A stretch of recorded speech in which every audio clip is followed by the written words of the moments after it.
자, 여러분, 우리 시간의 개념이 있죠. 시간은 미래를 향해 있습니다. 언제나 시간은 미래를 향해 갑니다. 시계도 마찬가지로 거꾸로 돌아가지는 않죠. 시계는 언제나 앞으로 갑니다. 그래서 시간이 흐르면 그게 과거가 되고, 또 오늘 나에게 주어진 시간을 우리는 현재라고 부릅니다. 과거와 현재가 있다는 말은 시간의 흐름이고, 그래서 그 과거가 현재가 되고 현재가 곧 과거가 또 되죠. 그래서 우리는 끊임없이 미래를 향해 가는 것입니다. 그래서 우리의 시간의 틀은 크게 보면 과거와 현재와 미래입니다. 이 흐름 속에 우리가 다 들어있어요. 그렇다면 우리의 삶에 과거가 있고 현재가 있고 미래는 어디로 가느냐? 끝 지점이 있어요. 미래. 기독교의 시간과는 시작이 있고 끝이 있다. 알파와 오메가가 있다는 거예요. 그래서 시작이 있었던 그 시작으로 끝나지 않고 그 과거가 지나고 현재가 되고 미래는데 그 미래는 끝을 향해서 가고 있다. 여러분, 예수 그리스도의 생애를 우리가 나눌 때 탄생이 있죠. 그리고 죽음이 있고 죽음 이후에 부활이 있고 부활을 승천하시고 마지막 남아있는 게 재림이죠. 예수 그리스도에 관한 이 복음의 내용이 탄생부터 시작해서 재림으로 마무리가 되게 되어 있습니다.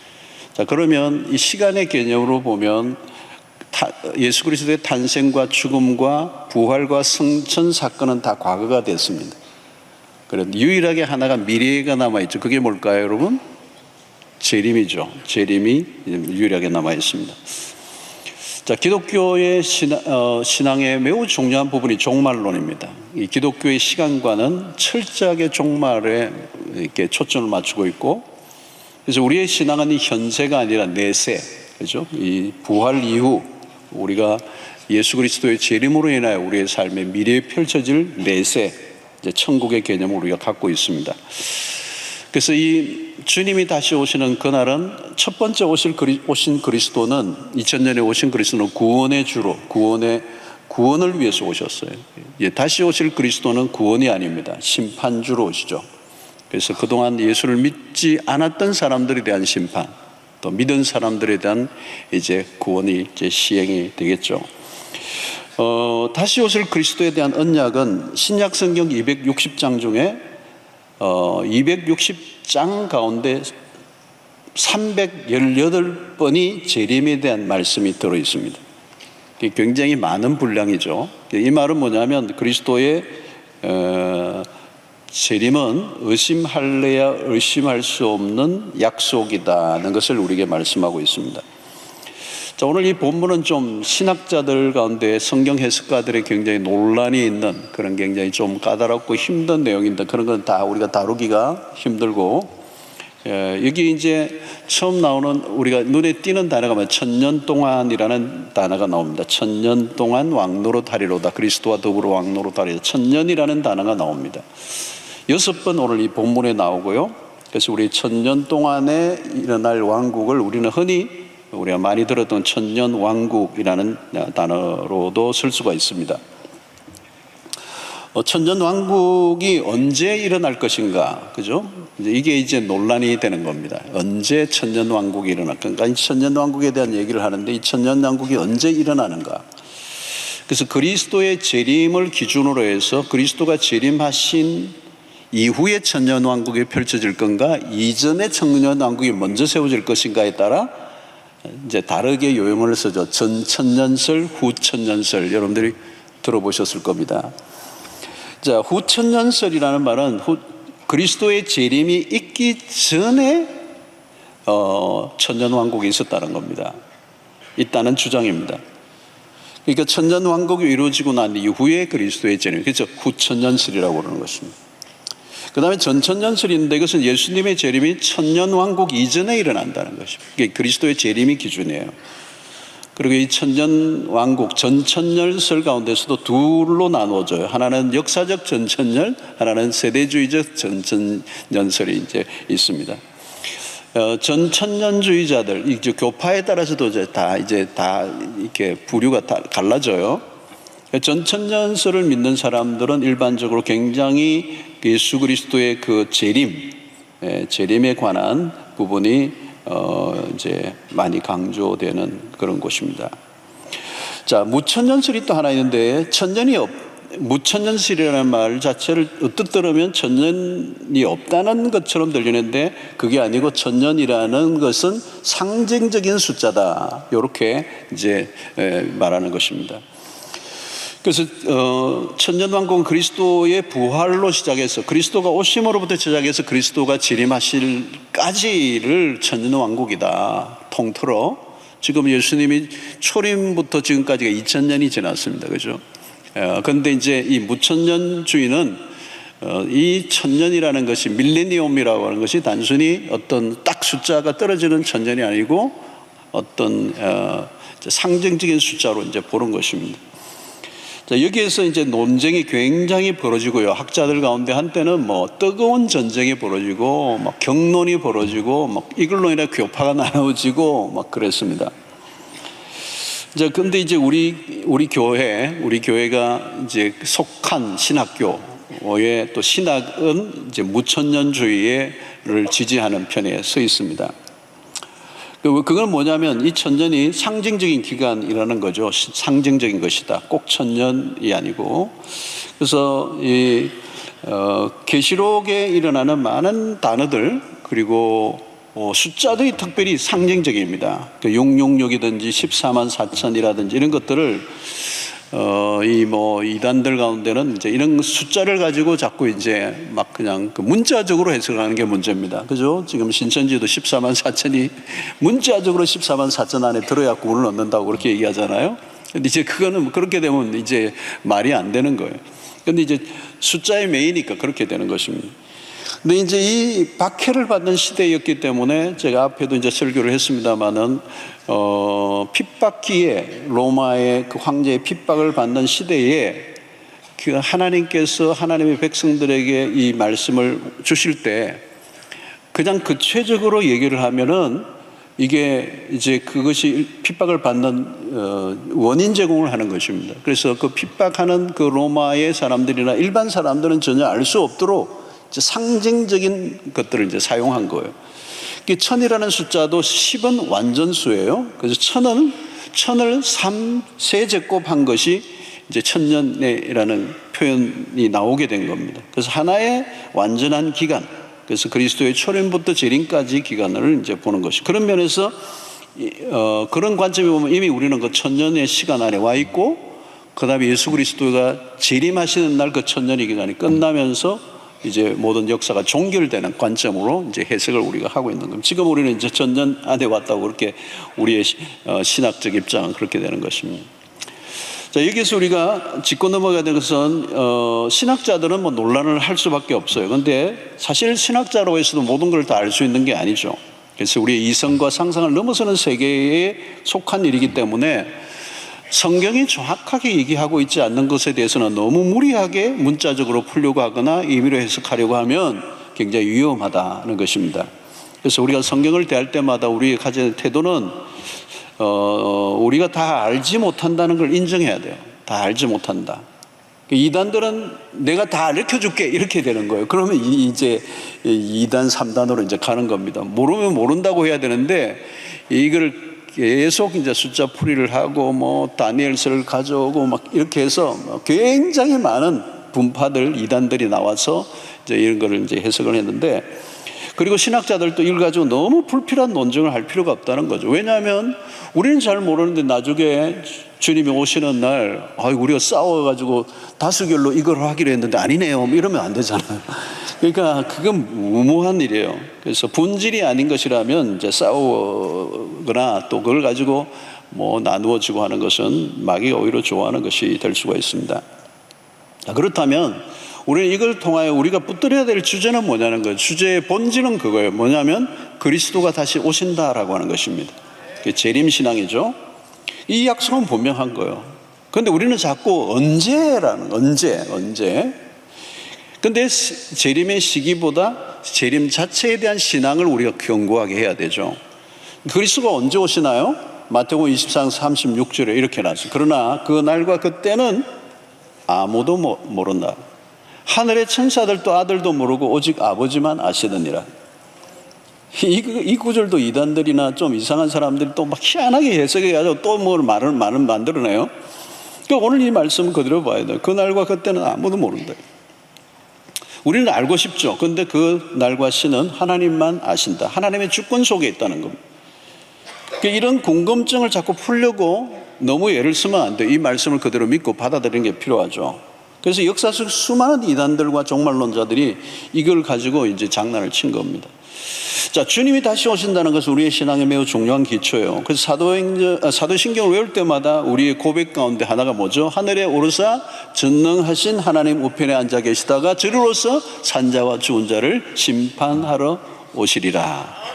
이걸 우리 여러분 예배 시작할 때마다 사도신경을 이제 고백할 때마다 이제 선포하는 거예요. 이 선포 안에 우리의 믿음이 있는 거. 우리가 믿는 게 뭐예요? 그분이 다시 오신다. 심판으로 오신다는 거. 여러분, 이 재림의 신앙은 우리의 신앙을 받쳐주는 매우 중요한 뼈대가 됩니다. 이게 무너지면 이 재림 신앙, 이 종말론이 무너지면 기독교가 무너지는 겁니다. 그런 의미에서 기독교는 소망의 종교. 그 소망은 뭘까요? 다시 오실 그리스도. 오늘날 우리의 삶의 모든 것들이 뭐예요? 이 세상에 집중되어 있잖아요. 그죠? 어떻게 하면 잘 먹고 잘 살 건가? 오늘 세상에, 이 물질주의 세상에 모든 지배하는 구조는 눈에 보이는 물질의 세상. 이 땅에 얼마나 더 많이 벌고 잘 먹고 잘 살 건가? 근데 여러분, 어떻게 하면 잘 먹고 잘 살 것인가? 물론 살아있는 동안에 이 땅의 삶도 중요하죠. 현실을 무시해서는 안 됩니다, 여러분. 극단적 종말론자들의 문제가 뭡니까? 그들은 현실을 너무 무시하는 거예요. 그리고 현실을 도피하고 직장도 그만두고 뭐 집도 다 팔아버리고 학교도 안 다니고 어디 한 곳에 모여가지고 하늘만 쳐다보고 흰옷 입고 그것도 그게 아니라는 거죠, 여러분. 여러분, 현실 도피가 종말 의식을 가지고 현실 도피가 아니라 종말 의식을 가지고 현실을 살아내야 돼요. 성실하게 살아내야 된다는 거. 그래서 영국 국교의 찬송가에 나오는 가사에 봐. 하루하루를 당신의 마지막 날처럼 살라. 최선을 다해 산다는 거예요. 종말 의식을 가지고 살면 현실을 굉장히 함부로 하는 게 아니라 더 진지해진다는 거죠. 오늘 하루, 내일 주님이 오신다면 오늘 내 삶이 어떻게 되겠어요, 여러분? 그래서 여러분, 그런 말 있잖아요. 지구에 내일 종말이 와도 난 오늘 사과나무 한 그루를 심는다는 그 말의 표현이 그거예요. 오늘 내가 할 일은 해야 돼. 이곳에서 내가 해야 될 일. 문제는 이곳이 전부인 것처럼만 여기고 살아가는 삶의 태도는 문제가 있다는 거죠. 그래서 오늘 이 바벨론, 우리가 이 요한계시록 계속 바벨론이 나왔는데 이 바벨론은 뭐예요? 그죠? 끊임없이 이 세상을 목표로 하고 더 높이, 더 많이 쌓아가는 바벨탑 사건과 똑같은 재현, 그죠? 우리의 이름을 내고 하늘까지 우리가 닿게 하자라고 하는 거. 그러나 여러분, 바벨탑은 무너졌어요. 그죠? 바벨론도 제국도 사라지고. 오늘 우리가 여기 발 딛고 사는 세상은 이미 기울어져 있고 소멸되어 가고 있다는 거예요. 이 땅에 여러분 삶이 행복하면 얼마나 좋을까요? 그러나 아무리 우리 노력해도 좋기만 한 세상은 아니에요. 왜 이렇게 모든 게 넘치고 편리해진 세상에 자살은 늘어나고 정신병은 늘어납니까? 아프리카에 가면 오늘 또 에티오피아에 오시는 너무 찢어지게 가난한 곳이에요. 물도 없고 너무 학교도 안 다니고 아무것도 없는. 예. 근데 또 핸드폰은 다 들고 있대요, 다. 참, 이 핸드폰은 대단해요, 이제. 그게 재산 1호예요, 재산 1호. 근데 여러분, 그 아프리카에 가면 그 먹는 문제만 해결되면 다 해결될 것 같아. 근데 그렇지 않는 거죠, 여러분. 우리가 이 현대 문명 사회를 보면 알잖아요. 왜 그렇게 노력하고 애를 쓰며 최선을 다하는데 허무와 절망이 밀려오는 것입니까? 여러분, 행복을 목표로 살면 어때요? 행복이 옵니까? 아니에요, 여러분. 심리학자들의 그 연구로 다 입증됐잖아요. 행복해지려고 애를 쓸수록 더 우울해지는 겁니다, 사실. 행복은 어떤 결과로 주어지는 것이지 목표가 될 수 있는 게 아니거든요. 여러분, 우리는 이전보다 훨씬 더 풍족한 세상 살고 있는 건 맞잖아요. 근데 더 많은 결핍을 느끼고 있잖아요. 여기에서 순전한 기독교라고 하는 책에서 C.S. 루이스가 굉장히 중요한 말을 했어요. 이 세상에 그 무엇으로도 만족하지 못하는 이유, 그 이유는 뭐냐? 이 세상이 채워줄 수 없는 갈망이 내 안에 있다는 것이네요. 그 갈망이 뭘까요? 그 갈망은 답은 뻔하죠, 여러분. 이 세상에 어떤 것으로 채울 수 있는 그 갈망이 뭘까요? 하나님이 하나님. 하나님이 빠져버린 그 공간이 다른 무엇으로 아무리 채우려고도 안 채워지는 거예요. 그래서 C.S. 루이스의 표현이 그거예요. 그것은 또한 우리가 다른 세상을 위해 지음을 받았기 때문이라는 거예요. 이 세상을 위해서 지음받았으면 이 세상의 것이 나에게 만족을 줘야죠. 그런데 이 세상의 것이 나에게 만족을 주지 못하는 것은 이 세상을 위해서 내가 지음받은 존재가 아니고 다른 세상을 위해서 지음받은 존재라는 거예요. 그게 뭐예요? 내세예요, 내세. 지금 이 종말론의 얘기인 거예요. 여러분, 이 유명한 신학자인 스탠리 하우어스라고 하는 분이 있으면 대단한 신학자예요. 이분이 한나의 아이라는 책을 썼어요. 아주 두꺼워요. 꽤 두꺼워요. 제가 아주 성실하게, 왜냐하면 이분은 이 스탠리 하우어스라고 하는 그 신학자 자신의 자전적 책이에요. 그러니까 대단한 세계적인 신학자고 성경도 신학도 뭐 철학도 깊이가 있는 사상적 깊이가 있는데 자신의 삶은 너무 기구해. 아내가 정신병에 들어가지고 뭐 그냥 뭐 남의 남자 뭐. 그러니까 자신이 가지고 있는 신학과 성경의 이 백그라운드 깊이와 상관없이 자기의 현실에 펼쳐지는 상황은 뭐 너무너무 기구해. 그러니까 이분이 이런 얘기하는 거예요. 정답이 없어. 내가 알고 있는 이 신학적 지식과 이 성경적 지식이 오늘 현실에서 답이 안 되는 거예요. 매칭이 잘 안 되는 거예요. 그래서 이 스탠리 하우스의 답이 그거예요. 말이 그거예요. 정답이 없는 삶 속에 살아가는 게 신앙이다. 뭐 알 듯 모를 듯 그렇죠, 여러분? 이 땅에 살면서 쉽게 답을 찾아낼 수 있는 것도 있지만 답이 안 나오는 게 많아요. 어떤 분은 난 뭐 답 찾았다 뭐 그러는데 답 찾을 수도 있죠. 근데 여러분, 쉽게 답을 찾은 것은 어쩌면 답을 못 찾았을지도 몰라요. 더 큰 문제가 닥쳐오면 답이 없을 때가 많거든요. 여러분, 쉽게 답을 얻고자 하는 사람들이 어디 가는지 아세요? 이단에 빠져요. 이단은 쉽게 답을 알려준다고 그래요. 그런데 어떤 데는요, 우린 정직한 답은 그건 지금 내가 당신에게 답을 해줄 수 없어. 여러분, 그런 일을 맞을 때가 우리 인생 가운데 있어요. 엄밀히 말하면 답이 없다는 얘기가 아니죠. 이 세상만으로는 답이 없다는 얘기예요. 우리가 할 일은 이 땅만 쳐다보지 말고 영혼의 세계를 바라봐야지, 지금 이 한순간에 살아가는 이 세상의 한 관점만 보면 답이 없는 거예요. 그래서 여러분, 우리가 이 퍼즐 조각도 마찬가지예요. 퍼즐의 한 조각이에요. 지금 우리가 삶의 한 부분이, 내가 50년, 60년, 70년 살아도 거대한 인생의 우주의 삶에 영혼처럼 펼쳐진 이 세계 속에 내 삶은 한 퍼즐의 조각에 불과해요. 이 조각을 들고 아무리 뭐를 물어도 이 답이 없는 거예요. 답은 있어요. 근데 내가 안 보일 뿐이에요. 그러니까 이게 이 순간의 세계. 그 C.S. 루이스는 이런 얘기하는 거예요. 역사를 통해서 배우는 것은 현 세상을 위해 최선을 다했던 그리스도인의 특징은 늘 내세를 생각하고 기대했다. 현실에서 무능해지는 이유는 내세에 대해서 충분히 숙고하지 않았기 때문이다. 이 세상이 전부라고 믿고만 살아가면 답이 없어요, 사실은. 여러분, 이 세상이 전부라고 여기면 여러분 주일날 여기 와서 지금 예배 드리고 있으면 안 돼요. 막 죽을 똥 살 똥 세상에 나가서 그냥 그냥 미친 듯이 살아야죠. 근데 그게 답이 없잖아요. 그게 없다는 걸 알기 때문에 오는 거 아니에요. 그죠? 아닌가 봐? 그게 무슨 말인가 하면 여러분, C.S. 루이스의 이 접근은 내세관, 이 종말에 대한 신앙이 그냥 추상적인 게 아니고 종말에 대한 신앙을 가지면 그 종말의 신앙이 확고할수록 오늘 현재의 삶에 중대한 영향을 끼친다는 거예요. 그러니까 그 종말의 신앙이 확실하면 오늘에 살게 하는 모든 삶의 에너지가 그 종말의 신앙에서 나온다는 거예요.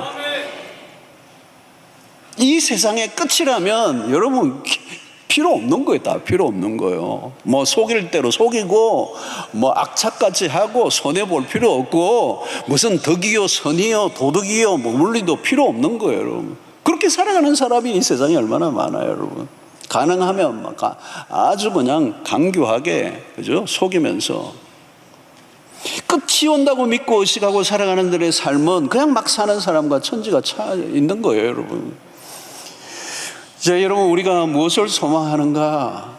그죠? 이것은 그냥 추상적인 질문이 결코 아니에요. 다시 오실 그리스도와 다가올 하나님의 나라는 이상론이나 그런 이상론에 끝나는 게 아니라 현실이 되고, 헛된 망상이 꿈이 아니고 완성된 그 하나님의 나라가 우리에게 온다. 그래서 하나님의 나라를 우리가 기다리고, 하나님의 나라가 우리가 하나님의 나라를 향해서 간다는 개념이 아니에요. 그래서 하나님의 나라는 이미 완성되어 있고, 그 완성된 하나님의 나라가 지금 점점 우리에게로 점점 가까이 다가오고 있는 거예요.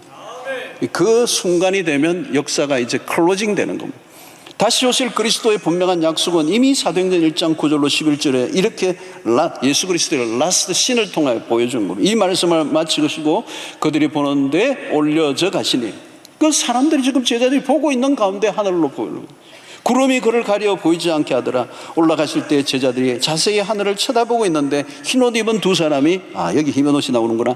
흰옷 입은 두 사람이 그들 곁에 서서 이르되, 갈릴리 사람들아 어찌해서 하늘을 쳐다보느냐. 너희 가운데서 하늘로 올려오신 이 예수는 하늘로 가심을 본 그대로 오시리라 하였느니라. 하늘로 올려주신 그 예수는 하늘로 가심을 본 그대로 오시리라 그랬어요. 이제 이런 것이 그리스도가 다시 오실 때 어떤 형태로 온 지구촌의 모든 인류, 모든 사람들이 동시에 볼 수 있는 장면을 어떻게 오실지, 그건 우리는 상상할 수 있어요. 시차도 있고 그런데 하나님에게 능치 못할 일이 있겠습니까? 그런데 중요한 것은 이제 이 하늘이 다시 오실 그리스도를 상징하는 우리의 소망을, 우리의 비전을 품고 있는 그런 장면이 되는 것입니다. 그래서 오늘 여기서 중요한 것은, 우리의 초점은 시기, 그게 언제냐보다 그 왕국이 어떤 일이 일어나느냐, 그리고 그 일을 위해서 우리가 어떻게 준비하느냐가 중요한 거죠. 그래서 1절을 보면 또 내가 봄에 여러분 요한계시록에 계속 이게 나오죠. 내가 봄에 하나님이 보여주신 환상이에요. 천사가 무지개의 열쇠와 큰 쇠사슬을 그의 손에 가지고 하늘로부터 내려와서 이 천년 왕국의 환상이 이제 구체화되는 겁니다. 2절 3절에 보니까 용을 잡으니 곧 옛뱀이요 마귀요 사단이라. 잡아서 천년 동안 결박하여 무지개에 던져 넣어 잠그고 그 위에 임봉하여 천년이 차도록 다시는 만국을 미혹하지 못하게 하였는데 그 후에는 반드시 잠깐 놓으리라. 자, 여기 보면 마귀에 대한 이름이 다양하게 나오죠. 용이라고 하기도 하고 옛뱀, 마귀, 사탄 다 똑같은 말이죠. 그죠? 옛뱀, 에덴 동산에서부터 활동을 했던 그 뱀을 천년 동안 결박을 한다는 거예요. 이 말은 마귀의 활동을 제한시킨다는 거죠. 완전히 없어지는 게 아니고 제한이 된다. 그래서 마귀는 능력을 갖고 있어요. 그런데 제한적인 능력이에요. 그런데 제한적인 능력이지만 그 마귀의 능력이 마지막까지는 완전히 결박을 당하고 무지개에 빠지기 전까지는 힘을 갖고 있다는 거예요. 자, 그러나 중요한 건 뭐냐면 그 마귀는 하나님의 통치 아래 있다. 통치 아래 있다. 그러니까 사람들을 미워하고 망하는 길로 이끄는 존재가 있다는 거죠. 존재가 있다는 거죠. 그래서 여러분, 우리가 이 마귀의 실체는 에덴 동산에서부터 이미 알고 있고, 역사 속에 아담을 유혹하고 넘어지게 한 마귀는 지금도 다양한 얼굴을 하고 우리에게 나타나는, 여러분 이 세상이 이렇게 요란하고 고통스러운 이유는 뭘까요? 마귀의 활동이 있는 거예요. 그래서 우리가 영적 전쟁이라는 말을 자주 하고, 제가 설교도 자주 하잖아요. 영적 전쟁이 있는 거예요. 여러분, 마귀의 존재를 여러분 아셔야 돼요. 신앙생활 하려고 하면 영적 전쟁에 대한 이해가 있어야 돼요. 왜냐하면 마귀는 지금 활동하고 있고 이 세상의 임금이고 공중의 권세 잡은 자란 말이죠. 이게 만만하게 보면 안 돼요. 이 바벨론의 시스템 안에는 항상 마귀가 작동을 하고 있는, 마귀가 역사하고 있고 마귀가 사주를 하고 있고. 그게 그러면 어떤 사람들이 어떻게 아버지가 아들에게 총을 쏘입니까? 그게 정상이 아니거든요. 그죠? 그러니까 오늘 일어나는 모든 이 비극적인, 그러니까 돈에 눈이 얻어가지고 사람들을 그냥 막 죽이는 일들이 일어나고, 이런 일들이 그냥 일어나는 게 아니에요, 여러분. 불의가 판을 치고 막 더러운 일들, 막 추잡한 일들, 잔인한 일들, 이런 것들이 여러분 그냥 일어나는 게 아니에요. 어떻게 맨정신으로 저런 일을 할 수 있나? 그럴 수 없어요, 여러분. 뒤집어 씌워진 거예요. 그러니까 여러분, 마귀는 사람들을 끊임없이 미혹시키고, 미혹에는 여러분 탁월합니다. 여러분, 사람들이요 그냥 따라가는 게 아닙니다. 그냥 추종하는 게 아니에요. 그냥 이상한 것에, 그냥 잡다한 것에 사로잡혀 그냥 일평생을 그냥 거기에 온 청춘을 쏟아붓는 게, 그게 가능한 겁니까? 마귀의 역사가 있는 거예요. 사랑하는 성도 여러분, 마귀는 늘 틈을 타고 방심하면 당하게 돼 있어요. 깨어 있어야 합니다. 지금도 파괴력이 있어요. 그래서 마귀가 하는 일은 뭘까요? 끊임없이 성도들을 괴롭히는 거예요. 성도들을 괴롭히는 거예요. 성도들이 하나님을 떠나고 믿음에서 떠나고 그들의 삶이 완전히 망가지도록 마지막까지 활동 범위를 넓히는 거죠. 그래서 우리가 기억해야 하는 것은 마귀의 활동성이에요. 베드로전서 5장 8절 보세요. 근신하라 깨어라 너희 대적 마귀가 우는 사자같이 두루 다니며 삼킬 자를 찾는다는 거예요. 삼킬 자를 찾는다는 거예요. 어떻게 해요? 두루 다니면서. 욥기 1장 7절 보세요. 여호와께서 사단에게 이르시되 내가 어디서 왔느냐. 사단이 여호와께 대답하여 이르되 땅을 두루 돌아 여기저기 다녀왔나이다. 신방을 얼마나 열심히 하는지 몰라요, 마귀가. 신출귀몰이에요. 막 그냥 신출귀몰. 우리만 열심히 한다고 되는 게 아니에요, 여러분.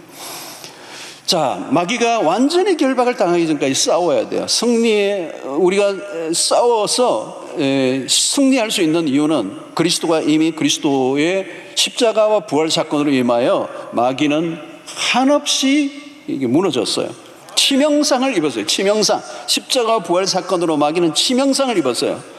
그래서 예수의 이름으로 마귀를 공격하고 결박하고 싸워 이길 수 있습니다. 그래서 이제 우리는 그냥 여기에 뭐 이렇게 소극적으로 대할 필요가 없고 자신감을 갖고 승리에 대한 확신을 갖고 영적 전쟁에서 여러분들이 넉넉히 이길 수 있게 되기를 축원합니다. 그래서 이 성도들이 마지막까지 이제 이렇게 공격할 때 우리가 결정적인 피해를 입을 이유는 없어요. 왜냐하면 사탄을 묶고 풀어주는 모든 일이 하나님의 주권에 있기 때문에 신자의 운명은 불신자들과 달라요. 하나님의 손에 의해서 결정되기 때문에 마귀의 모든 공격으로부터 이미 보호를 받고 있고 우리는 넉넉히 승리할 줄로 믿습니다. 자신감이 필요해요. 예수 그리스도의 이름으로 이길 수 있다는 이 자신감을 가지고. 왜? 이미 전세가 기울어져 버렸어요. 그래서 조금만 여러분들이 깨어서 예수의 이름으로 나아가면 이기고도 남을 줄로 믿습니다. 너 괜히 두려워하고 막 주눅 들고 피하고 이럴 필요가 없어요. 왜냐하면 우리 그리스도의 그 의의 옷을 입고 그리스도의 이름으로 우리가 나아가면 반드시 이기게 될 줄로 믿습니다. 자, 성도들이 왕노릇 하게 된다는 것이 4절에 이제 4절 5절 계속 나오는데 또 내가 보자들을 보니 거기에 앉은 자들이 있어 심판하는 권세를 받았더라. 또 내가 보니 예수를 증언함과 하나님의 말씀 때문에 목배임을 당한 자들의 영혼들과 또 짐승과 그의 우상에게 증배하지 아니하고 그들의 이마와 손에 그의 표를 받지 아니한 자들이 살아서 그리스도와 더불어 1000년 동안 왕노릇하니. 자, 여기에 성도들이 보좌에 앉아, 거기에 앉은 자들이 있다. 보좌에 앉았다는 거예요. 보좌는 주로 뭘 의미하느냐면 심판하는 곳을 의미합니다. 보좌는. 근데 요한계시록에 보좌라는 단어가 47번 나와요. 그러니까 성도들이 심판의 권세를 받았다는 거예요. 엄청난 거죠. 진짜 심판주는 그리스도예요. 근데 성도들도 심판의 권세를 받았다. 성도의 지위가 얼마나 영광스럽게 변할 것인가를 알려줍니다. 이 말씀은 초대교회 그리스도인들의 입장에서 보면 엄청난 힘이 되는 말씀이에요. 왜냐하면 그 당시에 시저 로마의 황제가 모든 걸 통치하고 예수를 믿는 사람들을 학대하고 무참하게 죽이고 있는 시대 속에 밤모습에 있는 요한에게 보여준 이 환상은 너희들이 그리스도와 더불어 왕노릇할 것이다. 와, 1000년 동안. 그러니까 여러분, 진정한 왕은 로마의 그 시즈가 아니다. 그리스도의 자녀들, 백성들이 진정한 그리스도와 함께 통치할 수 있는 왕들이다. 그게 얼마나 위로가 됐겠어요, 여러분. 디모데후서 2장 11절 12절 보시면 이쁘다 이 말이야. 우리가 주와 함께 죽었으면 또한 함께 살 것이요 참으면 또한 함께 뭐요? 왕노릇할 것이요. 몇 년 동안요? 요한계시록이 1000년 동안. 대한민국 대통령 5년밖에 못해요. 미국 대통령도 뭐 5년밖에 안 돼. 우린 1000년 동안 왕노릇. 할렐루야. 여러분 어깨 좀 펴세요. 왕노릇하리로다 그랬어요. 여러분 이것은 그리스도와 더불어 그 그리스도의 통치권을 함께 행사하는 거예요. 여러분 이게 뭔지 지금 감이 안 오시니까 여러분이 별로 실감을 못 하세요. 종말에 펼쳐질 장면들이 사단의 쫓겨남과 동시에 그리스도와 그리스도의 백성들이 왕권이 구체적으로 드러나고 순교자들, 우상에게 절하지 않고 끝까지 충성을 다한 그리스도인들, 이마와 손에 짐승의 표를 받지 아니한 사람들이 천년 동안 영광을 누리게 된다는 거예요. 여러분, 하나님의 백성들이 얼마나 많은 핍박과 시련과 순교의 제물과 그리스도를 위해서 당하는 대가가 얼마나 큰 것입니까? 그 자녀들에게, 그 하나님의 백성들이 그대로 두시지 않아요. 그리스도와 함께 고난을 받고 그리스도와 함께 죽은 사람들은 그리스도와 함께 왕노릇할 거라는 거예요. 그러니까 여러분, 그리스도를 위해서 고난을 받는 것은 너무 억울해하지 마세요. 그리스도와 함께 고난을 받으면 그리스도와 함께 영광도 받을 것이니라. 고난을 받은 게 없는데 무슨 영광이 있겠어요, 여러분. 마지막 날에 하나님께서 우리에게 주시는 그 놀라운 은혜가 있게 될 것입니다. 이 마지막 날에 대한 부활에 대한 메시지가 나오죠. 5절 6절에 보니까 그 나머지 죽은 자들은 그 천년이 차기까지 살지 못한다. 이는 첫째 부활이라. 이 첫째 부활에 참여한 자는 복이 있고 거룩하다. 둘째 사망이 그들을 다스리는 권세가 없고 도리어 그들이 하나님과 그리스도의 제사장이 되어 천년 동안 그리스도와 더불어 왕. 이게 반복되고 있죠. 여러분, 이 세상을 보면요, 이 세상은 이 세상 안에는 큰 거대한 두 흐름이 있어요. 하나는 낙관주의가 있고 하나는 비관주의가 있어요. 이 낙관을 하는 이 미래, 인류의 미래는 인간이 문명과 인간의 과학과 인간의 지성으로 이 세상이 더 아름답고 더 멋진 역사로 진보해 갈 거다라고 하는 낙관주의가 있고, 하나는 이 세상의 역사는 결국은 망하게 될 거라고 하는, 없어질 거라고 하는 이런 비관주의가 두 개 있어요, 이런. 예. 근데 이 비관주의적인 면이 더 우세요, 실제로는. 근데 이제 낙관주의자들 가운데는 1세기 전에 공산주의자들이 있었어요. 공산주의자들이 1세기 전에 낙관적인 세상을 꿈꿨던 적이 있어요. 역사의 진보를 믿었죠. 토마스 모어의 유토피아. 유토피아는 뭐예요, 여러분? 이상사회를 꿈꾼 거예요.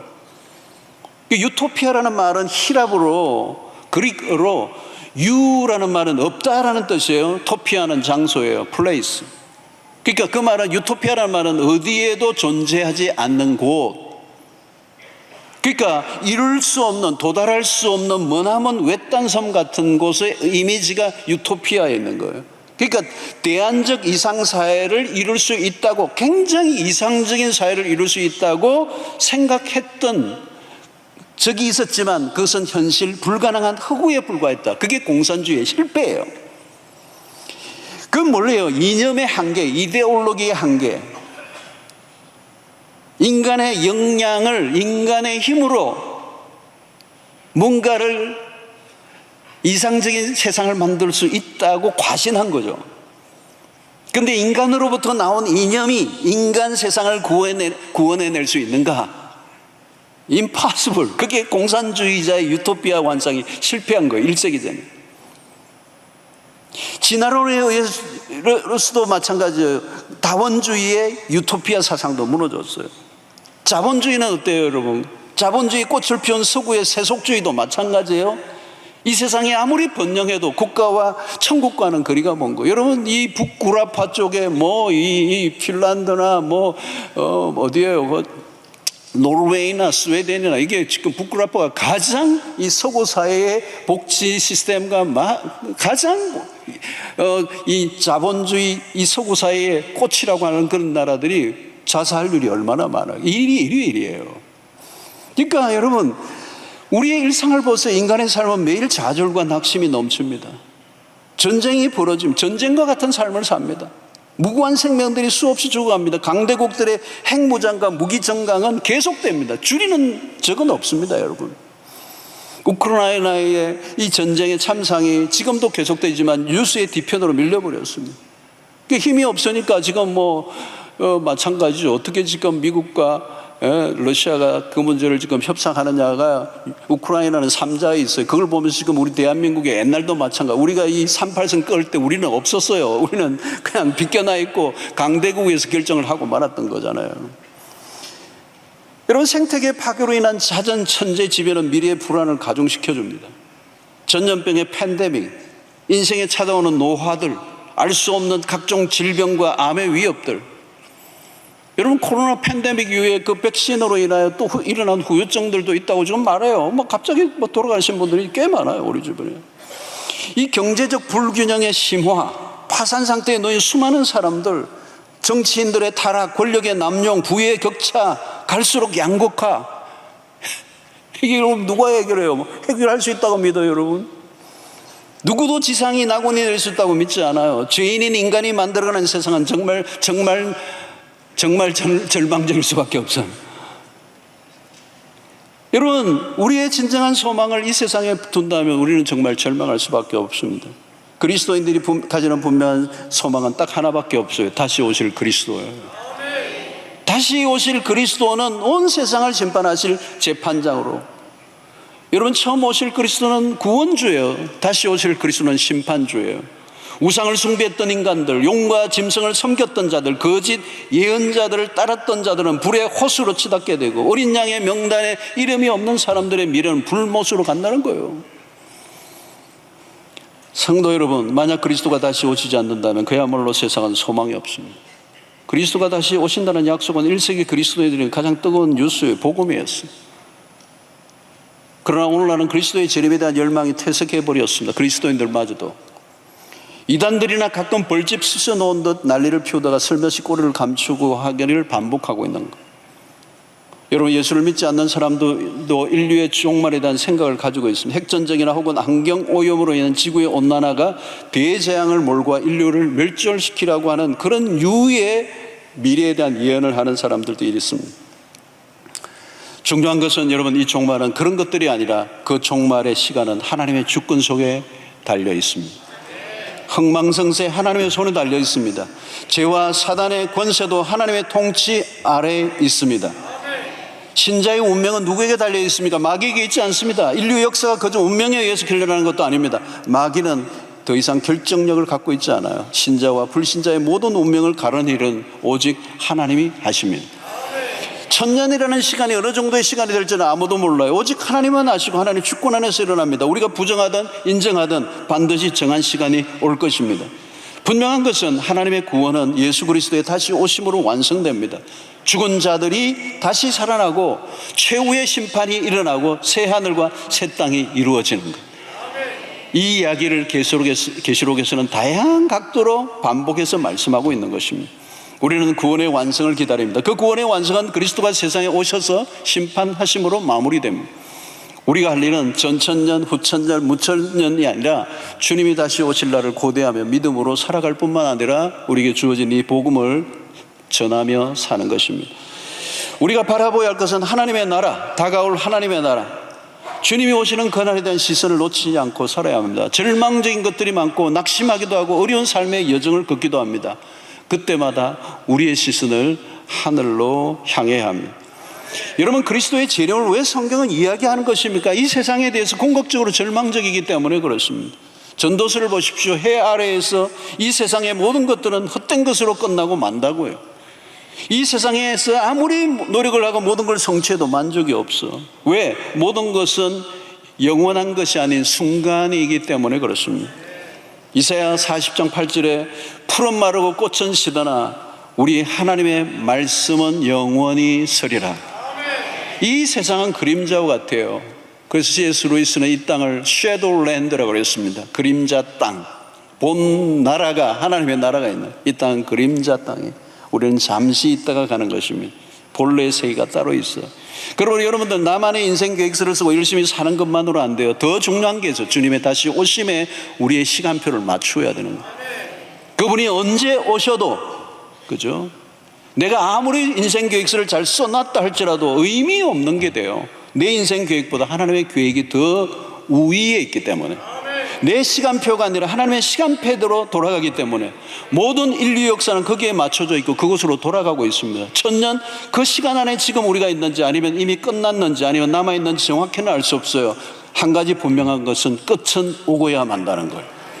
그래서 요한계시록의 마지막 두 구절은 뭐예요? 주님이 직접 증언하신 내용을 요한이 듣고 표현합니다. 20장 이 요한계시록 끝절에 20절 21절 이것들을 증언하신 이가 이르시되 내가 진실로 속히 오리라. 아멘. 주 예수여 오시옵소서. 주 예수의 은혜가 모든 자들에게 있을지어다. 아멘.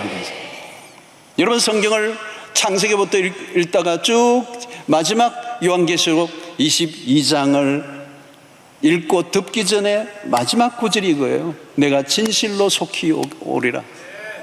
아멘. 주 예수여 어서 오시옵소서.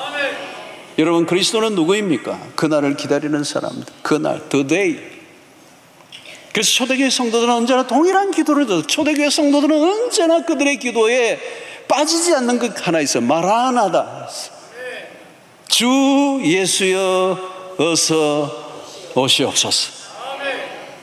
여러분, 초대교회 그리스도인들은 날마다 숨막히는 믿음의 생활을 살아가는 그들에게 현실을 보면 아무것도 의지할 것 없는 그들의 삶 속에서 그 모든 믿음을 이겨내게 만들었던 힘이 어디 있느냐? 주 예수여 속히 오시옵소서.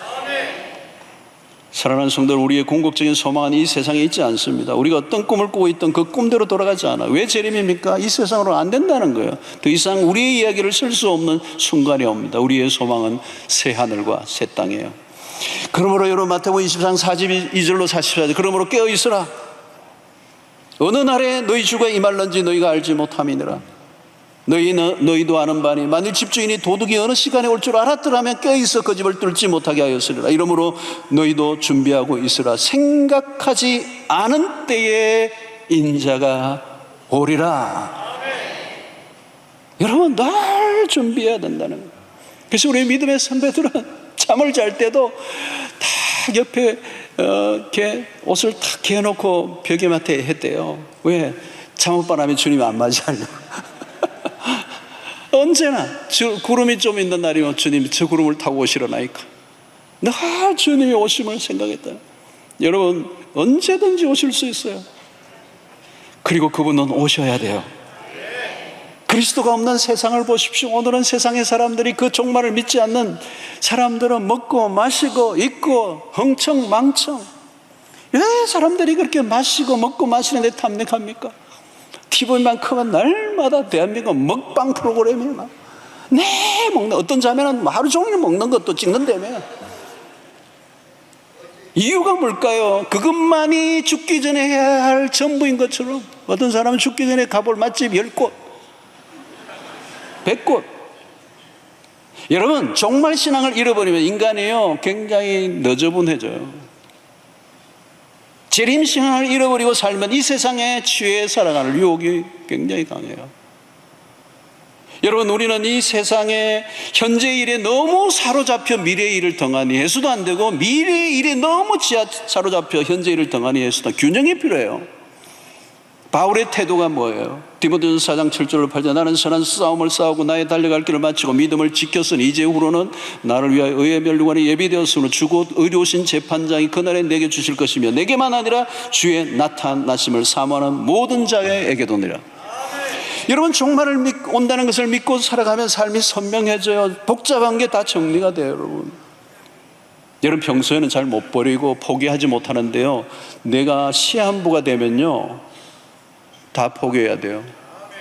어떻게 해요? 내가 지금 한 달밖에 못 산다 그러면 어떻게 해요? 포기해야죠. 다 포기해야죠. 진급시험 의미 없어요. 다음 달 그 다음 달에 무슨 아파트 청약 다 소용없어요. 본질적인 게 집중되는 거예요. 삶의 군더더기가 없어지는 거예요. 여러분, 우리가 살다 보면 하찮은 것들에 주목을 해요. 별 이상한 습관이 생기고요, 마치 천년만년 이 세상에 살 것처럼, 그리고 시야는 좁아져 가지고 별로 의미 없는, 한순간이면 사라져버릴 것들, 영원의 눈을 뜨지 못하면 이 순간의 것들에 그냥 눈이 어두워 가지고 너무도 가치 없는 것에 자신의 생명을 거는. 여러분, 종말 신앙은 우리의 삶을 단아하게 만들어줘요. 심플하게 해줘요. 여러분, 군두더기를 다, 잡다한 것을 다 빼버리고 아주 클리어한 삶을 살게 만들어요. 로마서 13장 11절로 14절을 보십시오.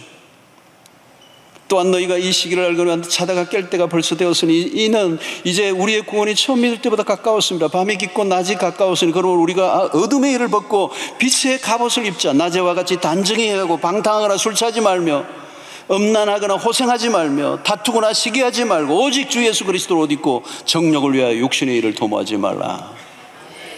사랑하는 성도 여러분, 오늘 이제 우리는 때가 되었어요. 자다가 깰 때가 되었어요. 이제 그리스도는 우리에게 다가오고 계셔요. 그 날이 다가오고 있어요. 구원의 날이 지금 다가오고 있어요. 그 날을 기다리는 신자로 살아갈 수 있게 되기를 바랍니다. 그 날을 소망하십시오. 모든 육체가 그의 영광을 보는 날이 올 것이고 주와 더불어 왕노릇하는 날이 올 것입니다. 우리가 죄에 덧없는 삶을 살았던, 너무도 덧없이, 너무도 허무한, 너무도 그냥 터진 웅덩이를 채우려고 몸부림을 쳤던 것 같은 인생을 끝내고 우리를 이 모든 죄와 사망의 굴레에서 벗겨주셔서 영원한 참된 구원의 삶을 누리게 하실 그 날이 다가오는 줄로 믿습니다. 이 종말의 신앙을 늘 가지고 깨어 경각심을 가지고 믿음에 굳게 서 여러분들의 자리에서 하나님의 백성으로서의 사명을 감당하는 은혜가 있게 되기를 주의 이름으로 축원합니다. 하나님 감사합니다. 우리에게 주신 말씀을 통하여 오늘 이 마지막 때 깨어 주님이 오실 날을 준비하고 예비하고 준비된, 그래서 주님이 오실 때 아멘 주 예수여 어서 오시옵소서 환영하고 맞이하는 주의 백성들 되게 하여 주시옵소서. 예수님의 이름으로 기도하옵나이다. 아멘.